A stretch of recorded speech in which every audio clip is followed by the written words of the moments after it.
Coming up this afternoon on the marketplace. What you need urgently to take out will be paid out of your tier 1 into your cash account.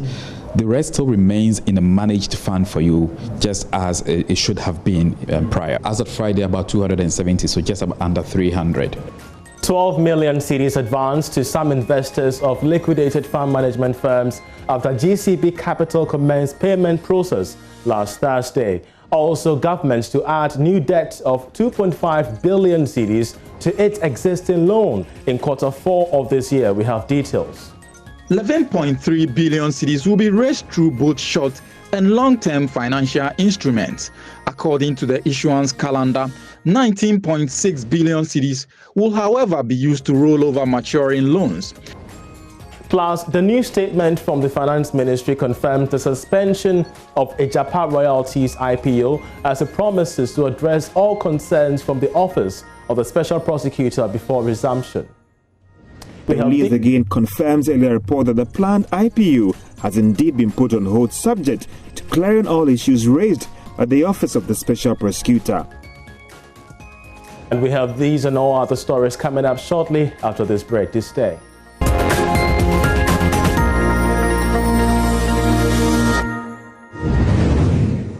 Hello and welcome back. I'm Charles Aite. Let's now settle for the details. About 12 million cedis has been credited to the accounts of some investors of the liquidated fund management firms. Now, this is after the firm in charge of the payment process, that's GCB Capital, commenced payment last Thursday. These monies are being managed to those that have agreed to the payment structure put together by the Registrar General, Jemima Owari. The payment, however, covers only clients of the 22 firms that the Registrar General has had the court approval to liquidate. Kofi L. Awuku is the Managing Director of GCB Capital. Now, there are GCB bank accounts that have been opened for all of these clients. So the payment will be made into that account. Now, a bit about the fund. The fund is structured with two tiers. There's a tier 1, which operates like a money market account. To break it down, it's an investment asset that you can easily get your cash out of as and when you need it, maybe within 48 hours.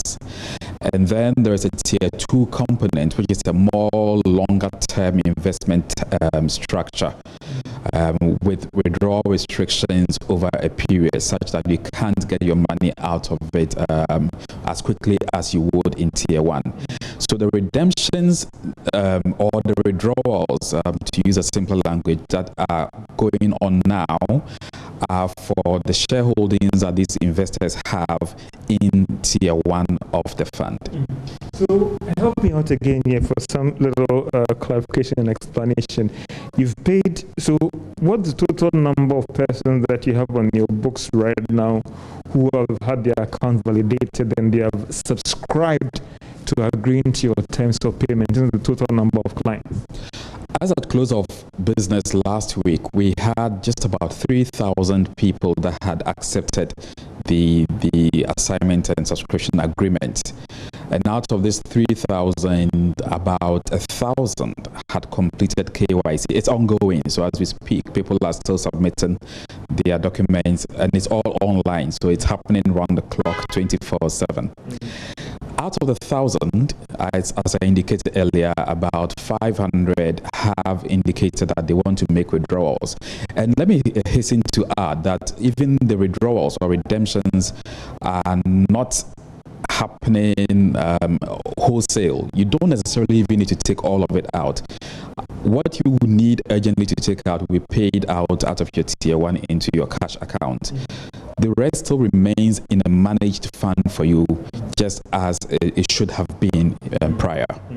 So you paid about 200 people so far as of Friday? As of Friday, about 270, so just under 300. In terms of cash component, what would you do the valuation like? The number as at close of business last week was, I think, about 12 million cedis that had been paid out. And my team has indeed been working all weekend to process all claims also that had. Well, monies have been paid into the accounts of more than 270 investors whilst another 370 should be paid by the close of today. Away from that, government will add a new debt of 2.5 billion cedis to its existing loan when it borrows 22.1 billion cedis in the last quarter of this year. That's according to its issuance calendar. Charles Nixon Yeboah scrutinizes the amount and instruments to be issued and has filed this report.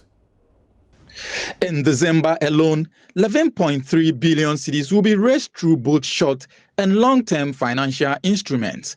According to the issuance calendar, 19.6 billion cedis will, however, be used to roll over maturing loans. Government in September had planned to borrow 22.7 billion cedis between September and November, with 3.05 billion cedis as fresh issuance.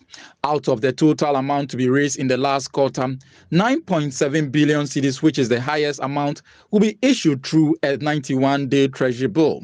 The lowest amount to be raised is 287 million cedis, which will be issued via a 20-year bond.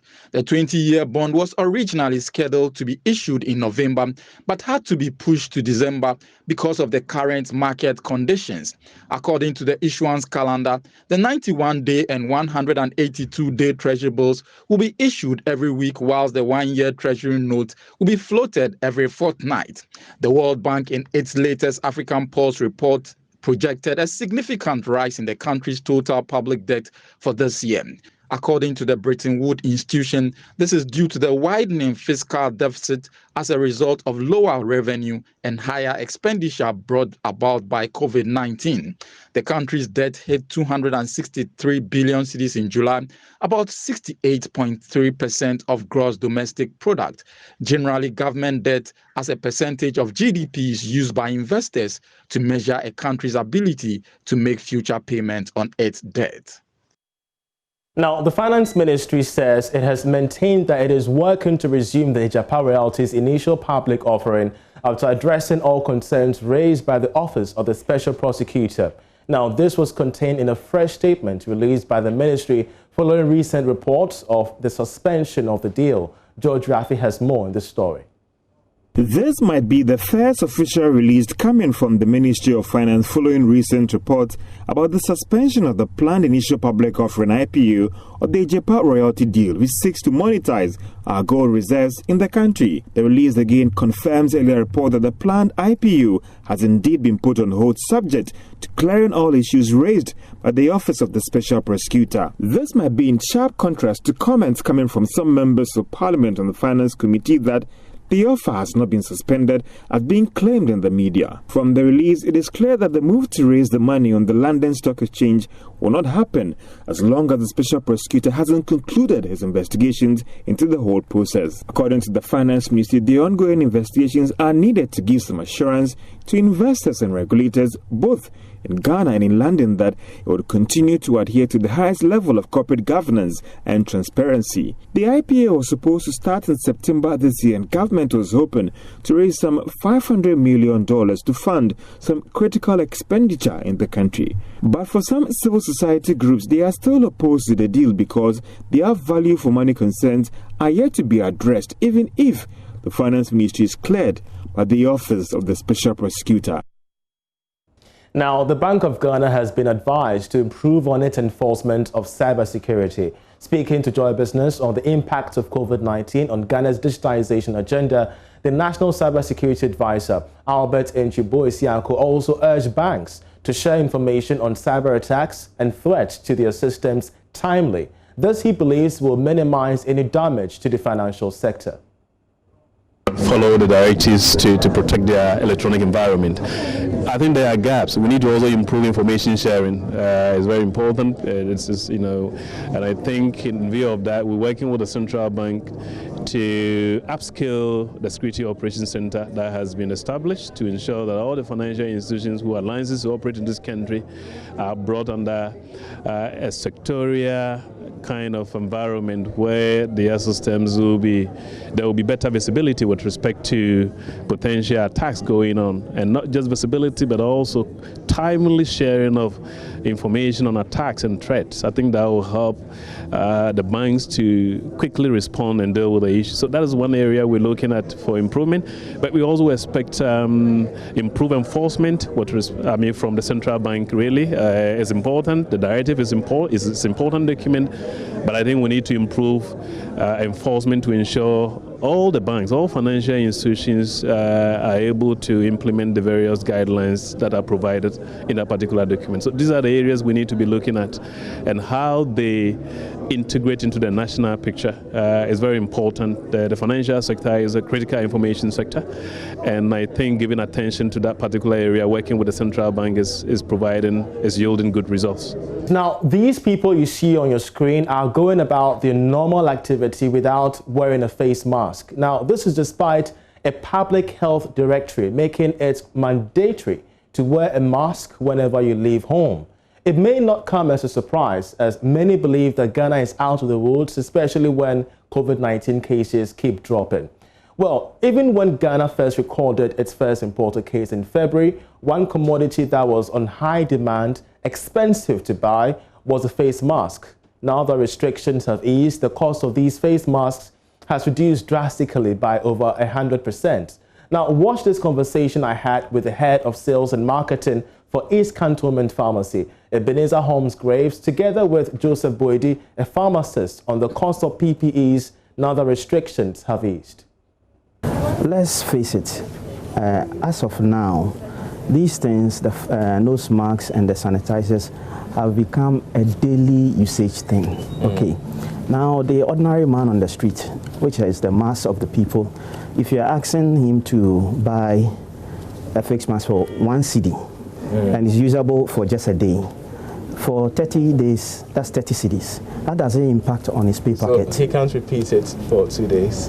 No, it's disposable. So. Disposable, you understand? Yeah, sure. So it's supposed to be changed, if I may, every 8 hours. So in a day he might need about two. Yeah. 2 of these in a day. Yeah. Okay. Yeah.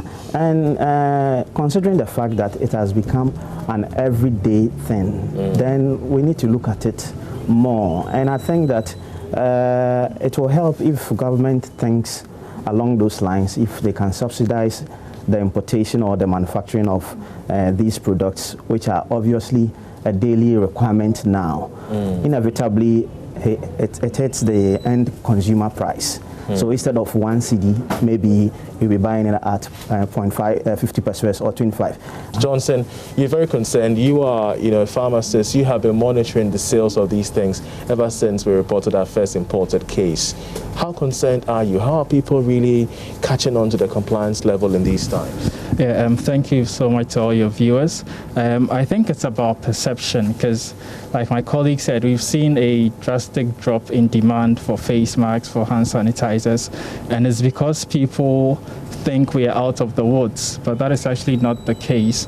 There are several countries that are experiencing a second wave, and as much as our cases keep on declining, I think it's still important that we stress what has helped us so far get to this point, and that is the wearing of face masks, social distancing, using of the hand sanitizers.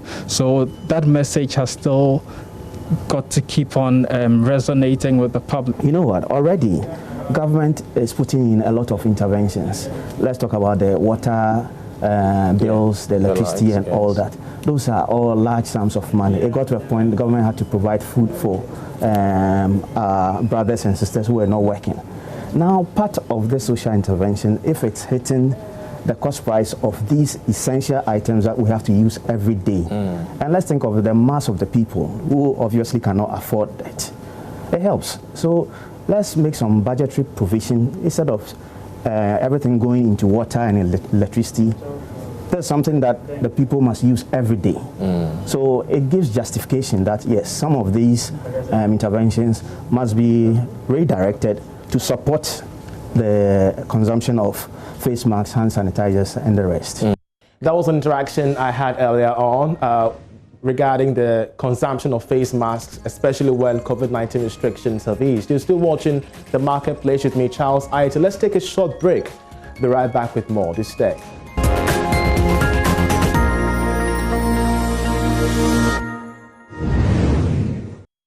Welcome back. Now, the Food and Drugs Authority says it will leverage the level 3 status it attained from the World Health Organization to ensure that at least 99% of all regulated food supplements and drugs in the country meet acceptable standards. Now, the level 3 status is the second highest in the 4-tier WHO classification. Acting Head of Monitoring and Evaluation at the FDA, Joseph Benny, spoke to Joy Business at the maiden edition of the Ghana Premier Business and Finance Excellence Awards, where his outfit received a special gold award for its sterling performance. My colleague Bismarck Hawusa has more. The FDA's level 3 regulatory status attained makes Ghana one of only 2 countries in Africa and the 52nd in the world to attain the high-profile rank. Speaking to Joy Business, the acting head of monitoring and evaluation at the FDA, Joseph Benny, says the authority is working to ensure that almost all foods and drugs on the market are wholesome by 2023. There are a lot of court cases now that have been prosecuted. The police, like I said, and Attorney General's Department helping us to do the prosecution. And then we, as an institution, also applying the administrative charges to ensure that people fall in line with what the law demands. Going forward, we want to assure Ghanaians that there will be a time when you walk into any facility, you are most likely to find out that about 99% of the goods that are regulated have been really regulated, and you can safely walk out and ensure that whatever you purchase is regulated. The Ghana Premier Business and Finance Excellence Awards was instituted to honor business and finance houses which have made outstanding contributions to the economic development of the country. The Minister of Business Development, in a keynote address read on his behalf, made a strong case for more private sector contribution to the economy. If you look at the Asian miracle that has become, or that took the world by storm, it was done in consultation or in collaboration, in cooperation with the private sector. As I alluded in my introductory remarks, no nation can do it without the private sector. Any government that decides to neglect you will do that at his own peril. Other award winners include Goldfields Ghana Limited, Stanbic Bank, ZPay Ghana Limited, and the Bank of Ghana. The event was themed Promoting Ghana's Economic Development. Now, some hotel managers have joined calls for a stimulus package to save the hospitality sector from the negative impact of COVID-19. The pandemic led to a reduction in occupancy rates ranging between 2% and 12% for hotels, a situation that has led to a significant dip in revenue. The latest advocate for government intervention is Belfast Management Limited, the facility manager of No. 1 Oxford Street Hotel and Suites located at Osu here in Accra. There is more in this report. Belfast Management Limited has reopened its Splash Hotel, No. 1 Oxford Street Hotel and Suites, following the President's directive on COVID-19. The company, however, bemoans the negative impact the novel coronavirus has had on its business. The general manager of Belfast, Etuobi Deborah Kisi, spoke to Joy Business at a client engagement ceremony to unveil the luxurious hotel and suites located at Osu in Accra. We employ a lot of people. You know, we give, I mean, I can speak for myself, for my company. We have, like I said, we have 4 buildings. So we employ way over maybe 10 people across all these buildings. So if the government could come and support, that would do us some good. But currently, there's no support. Everything we're doing is from our own coffers. So if the government is looking at this and they can help us, that would be awesome. According to Mr. Deborah Kisi, the hotel has seen a dip in revenue of not less than $30 million. This building in particular is supposed to generate us between 7 to 9 million a year. And we shut down for almost 7 months. So that's a huge chunk of our revenues gone. So, but like I said, you know, it could have been... Half of that revenue. It's gone. It's already gone. But it could have been worse. We're still here. We're still alive. So all we have to do is just think positive and think better for the future, because next year is a new year. So yes, we are hopeful that things will get better. That's all I can say. The Plush No. 1 Oxford Street Hotel comprises a total of 108 apartments. It comes with 1 bedroom, 2 bedroom suites, and a 3 bedroom presidential penthouse suite. Well, the Registrar General, Jemima Mawari, has warned of a nationwide disruption in business registration if government does not, as a matter of urgency, intervene in the ongoing solidarity strike action taken by workers of GCNet, which led to a complete shutdown of all business registration departments across the country. Now, this was last week, and we engaged her on the impact this is going to have on her operations. Take a listen. They are the ones that manage our whole electronic system. So it's not only Accra, I'm talking of Secondita Akrade, I'm talking of Tamale, I'm talking of Kumasi, I'm talking of Sunyani, and even our other services like industrial property rights, marriages, estates. So we have ground to a halt. We haven't taken any revenue since last week Friday. Absolutely nothing. We come here, nothing is happening. And when you call, you're giving assurances that it will come up, but nothing is up. We're not able to work. We've written to those in authority to inform them this is what is happening. But they are making every effort to try and get it up, but the workers are not around. They are threatening the few workers that wanted to assist. So nothing is happening. You are not even able to access that system to even provide registration services all across the country. That's what's happening. You know, people have contracts they have to sign. People have charges in relation to maybe loans they've collected from banks. They need charges registered before those loans or those letters of credit will go through, or all kinds of transactions that you need the company registration certificate, and we are not able to process it at all. We were registering as many as 200 companies a day. Our revenues were sometimes 300,000, 400,000, sometimes even 500,000 a day. But now, absolutely nothing. Well, meanwhile, the NLC, the National Labour Commission, has directed the striking workers to call off the strike immediately and appear before the Commission on Wednesday, October 14. We'll follow this keenly and provide you with an update as and when we do have them. In the meantime, that's how we end this edition of The Marketplace. I'm Charles Aite. For me and the rest of the team, many thanks for watching. But do stay, because Araba Kumsin is up next with Election Brief.